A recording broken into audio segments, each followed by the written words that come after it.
এই রেসিপিটা গরম গরম ভাতের সঙ্গে তো দুর্দান্ত লাগবে, তাছাড়া রুটি লুচি পরোটা দিয়েও কিন্তু খেতে খুব সুন্দর লাগবে। এই দেখুন কতটা নরম হয়েছে দেখুন। নমস্কার বন্ধুরা, সানুদির রান্নাঘর তরফ থেকে আপনাদের সবাইকে স্বাগত জানাচ্ছি। আজকে আমি আপনাদের সঙ্গে শেয়ার করব কচি লাউ দিয়ে কিভাবে লাউ বাহারি রেসিপি বানানো যায়। এখানে আমি দুটো কচি লাউ নিয়েছি, একদম কচি। একটা লাউ নিলেও চলবে, তবে সেক্ষেত্রে লাউটা একটু বড় নিতে হবে। এবার আমি লাউটার খোসাটা ছাড়িয়ে নিচ্ছি।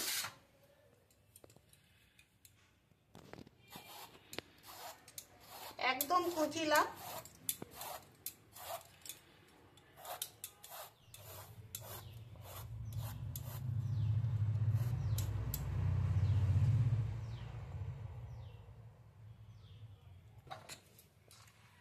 দুটো লাউয়ের খোসা আমি ছাড়িয়ে নিয়েছি।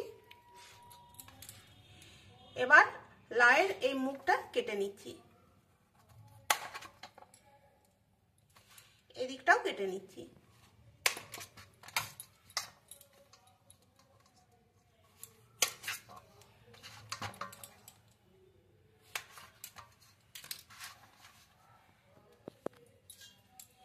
এখানে একটা গ্রেটার নিয়েছি, এবার গ্রেটারে করে আমি গ্রেট করে নিচ্ছি। এটা ধরার সুবিধার জন্য আমি আর কাটছি না, এইভাবেই আমি গ্রেট করে নিচ্ছি।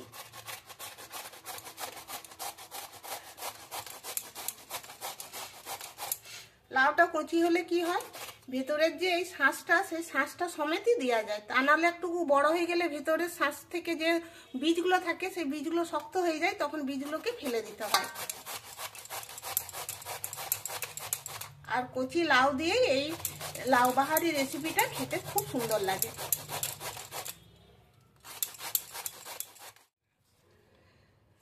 বন্ধুরা, লাউটাকে গ্রেট করে নিলাম।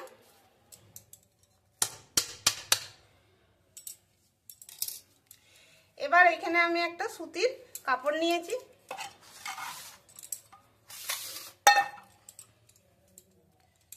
একটা বাটির মধ্যেই কাপড়টা আমি দিয়ে দিচ্ছি। গ্রেট করা লাউ এর মধ্যে আমি ঢেলে দিচ্ছি।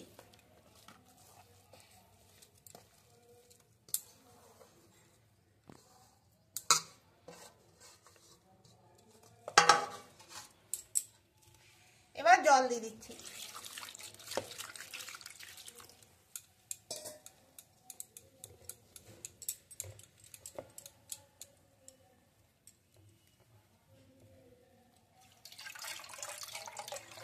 ভালো করে এইভাবে নিগড়ে নিচ্ছি।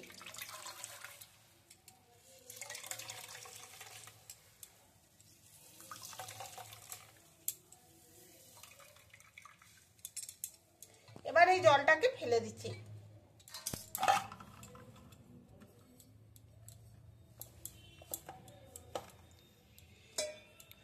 আবারও একবার জল দিয়ে ধুয়ে নিচ্ছি।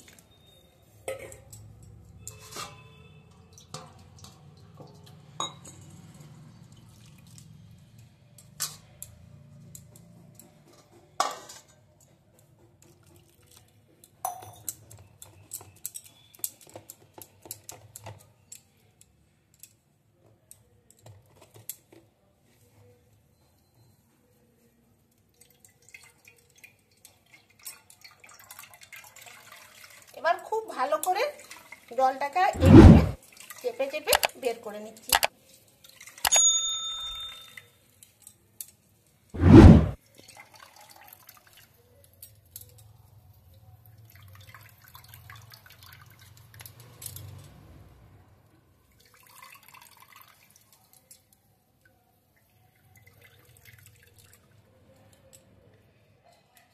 এবার জলটা আমি বের করে নিয়েছি।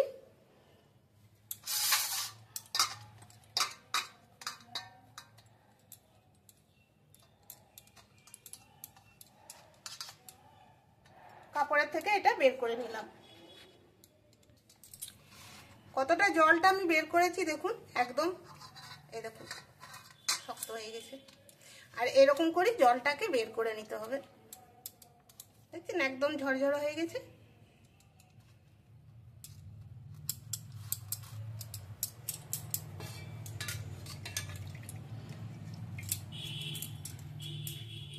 এবার আমি এর মধ্যে কিছু জিনিস মিশাবো। কাপড়ের সুতোটা, এখানে আমি বেসন নিয়েছি, এই চামচ মাপ করে দিচ্ছি।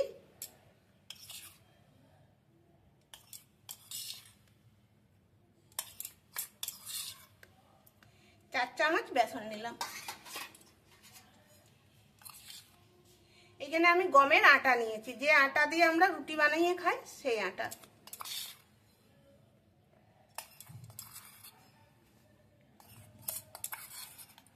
এটাও 4 চামচ। দিচ্ছি একটু কালো জিরে,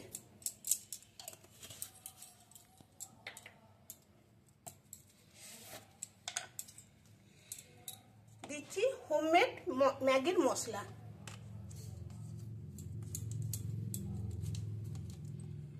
1 চামচ। 1 চামচের 4 ভাগের 1 ভাগ হলুদের গুঁড়ো,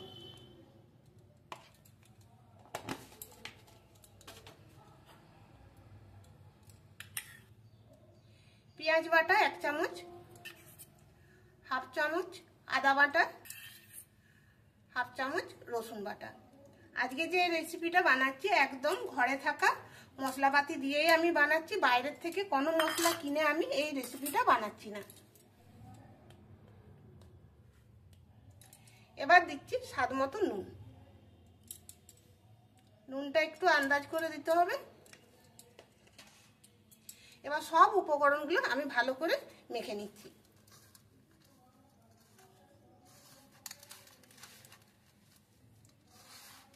বেসন আর আটা দিলাম, শুধু বেসন দিয়েও এটা বানানো যায়, তবে বেসনের সঙ্গে একটু আটা মিশিয়ে দিলে কি হয়, এটা খেতে কিন্তু খুব সুন্দর লাগে।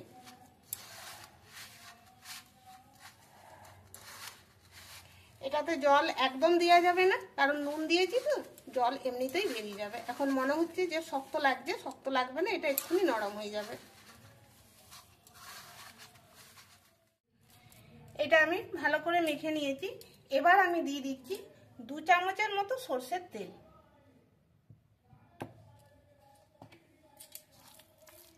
সরষের তেলটা ভালো করে মিশিয়ে নিচ্ছি। এটাতে আমি কাঁচা লঙ্কা বা শুকনো লঙ্কার গুঁড়ো ব্যবহার করিনি, আপনারা চাইলে লঙ্কার গুঁড়ো বা কাঁচা লঙ্কা বাটা দিতে পারেন।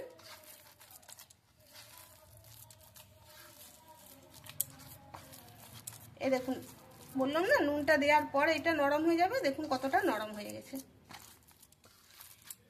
এবার আরেকটা কথা বলে রাখি, যদি দেখেন যে বেশি নরম হয়ে গেছে, সেই ক্ষেত্রে 1 চামচ বেসন আর 1 চামচ আটা দিয়ে ভালো করে মেখে নেবেন।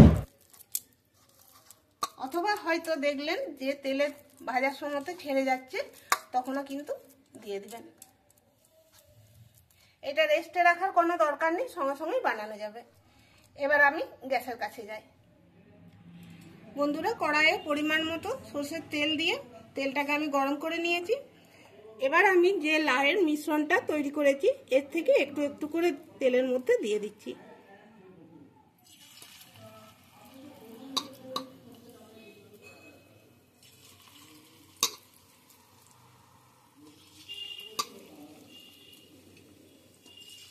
তেলটা ভালো করে গরম করে নিয়ে গ্যাসের আঁচটা মাঝারি করে রাখতে হবে।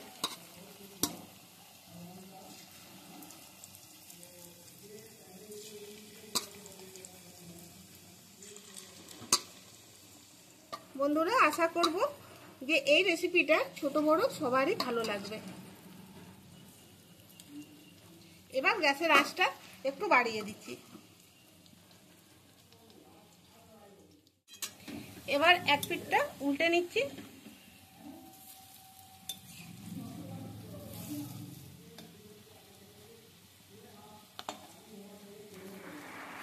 এভাবে লাল লাল করে আমি ভেজে নামিয়ে নেব।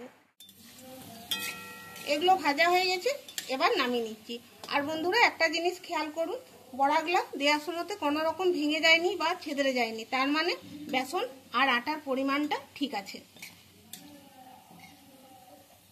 বেসন আর আটার পরিমাণটা ঠিক থাকলে বড়াটাও খুব নরম হয়, আর বেশি হয়ে গেলে কিন্তু বড়াটা শক্ত হয়ে যাবে ভিতরটা।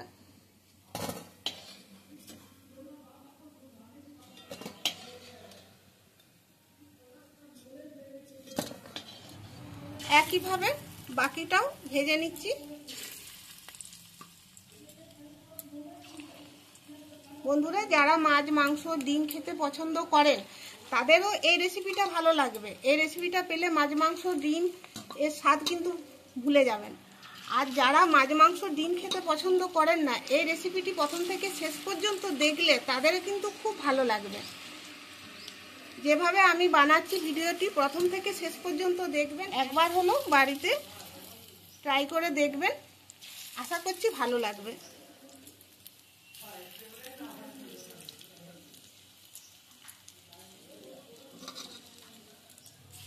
এই দেখুন বন্ধুরা, সব বড়াগুলো আমি ভেজে নিয়েছি। আর এতগুলো বড়া ভাজলাম, কড়াইয়ে দেখুন এখনো কতটা তেল রয়ে গেছে। এতটা তেল আমি দেব না, এর থেকে আমি কিছুটা তেল তুলে নিচ্ছি।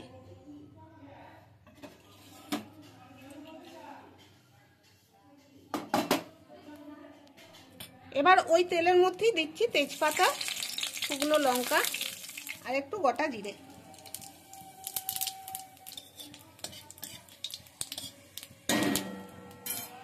এগুলো ভাজা হয়ে গেছে, দিয়ে দিচ্ছি টমেটো। এখানে আমি ছোট ছোট দেশি টমেটোগুলো নিয়েছি, 4-5টা আছে। এবার দিয়ে দিচ্ছি আদা বাটা, রসুন বাটা। এগুলো একটু ভেজে নিচ্ছি।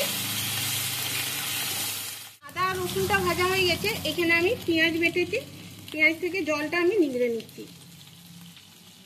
তাতে ভাজাটা ভালো হবে আর অত ছিটকাবে না।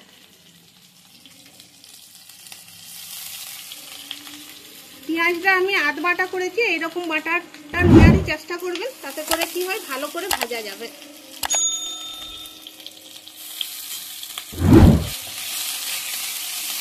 এবার আমি ভালো করে ভেজে নিচ্ছি। গ্যাসের আঁচটা যেমন যেমন দরকার সেরকম বাড়া কমা করতে হবে।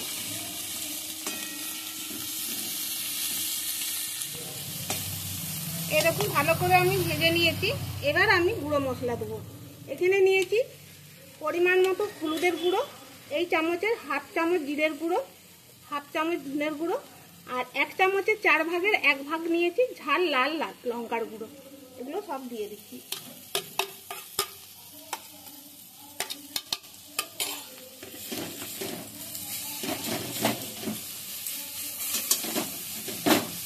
এবার ভালো করে আমি ভেজে নিচ্ছি।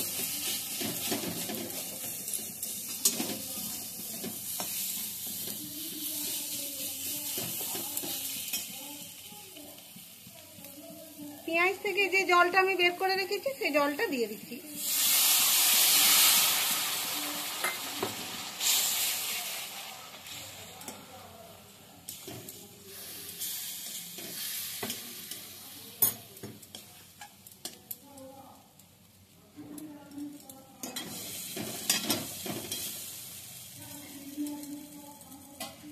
এবার একটু ঢাকা দিয়ে মশলাটা খুব ভালো করে কষিয়ে নিচ্ছি।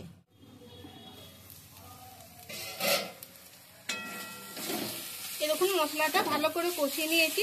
বন্ধুরা, আমি এখানে খুব কম তেলে মশলাটা কষালাম। আপনারা চাইলে একটু তেলের পরিমাণটা বেশি করলেও করতে পারেন, কারণ আমি এখানে তো বড়াগুলো একদম ছাঁকা তেলে ছেঁকেছি না, তো সেই জন্য বড়াতে তেল রয়েই আছে। সেই জন্য আমি মশলাটা খুব কম তেলেই কষলাম। এবার আমি দিয়ে দিচ্ছি পরিমাণ মতো জল। বন্ধুরা, এই রেসিপিটি বানানোর জন্য আমি যা যা গুঁড়ো মশলা ব্যবহার করেছি সবগুলোই কিন্তু বাড়িতে বানানো। ডেসক্রিপশন বক্সে লিংক দেওয়া আছে, চাইলে আপনারা ওইখান থেকে দেখে নিতে পারেন। আর একটু জল লাগবে। এবার আমি নুন দেবো। নুনটা আমি এখানে কমের দিকে দিচ্ছি, কারণ বড়াতে নুন দেওয়া আছে, সেই জন্য অল্প একটু নুন দিচ্ছি।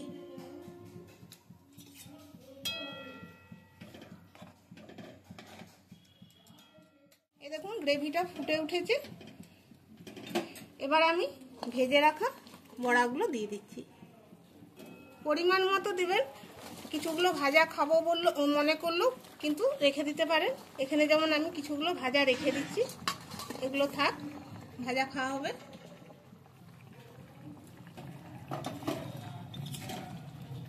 বন্ধুরা, আজকের এই রেসিপির ভিডিওটি ভালো লাগলে একটা লাইক করবেন, বন্ধুদের সঙ্গে শেয়ার করবেন আর চ্যানেলটিকে সাবস্ক্রাইব করতে ভুলবেন না।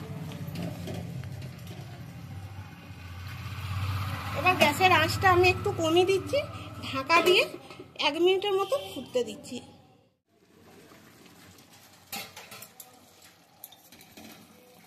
প্রায় এটা হয়ে যাওয়ার মুখে। এবার আমি একটু চিনি নিয়েছি, অল্প একটু চিনি দিচ্ছি। এখানে আমি গরম মশলা ব্যবহার করব না, কারণ ম্যাগির মশলা দিয়েছি তো, সেই জন্য গরম মশলা দিচ্ছি না। আপনারা চাইলে গরম মশলা দিতে পারেন বা ধনেপাতাও দিতে পারেন।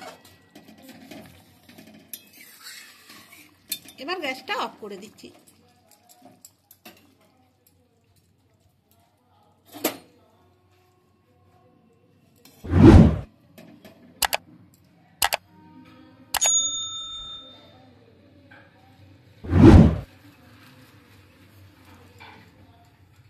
একটা প্লেটের মধ্যে নিয়ে নিচ্ছি।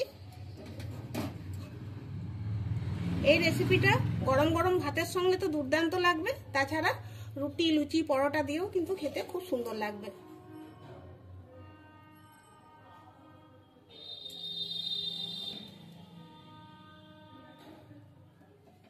এবার একটা আমি কেটে দেখাচ্ছি। গরম আছে, এখানে নামিয়ে রাখলাম। এই দেখুন কতটা নরম হয়েছে, দেখুন।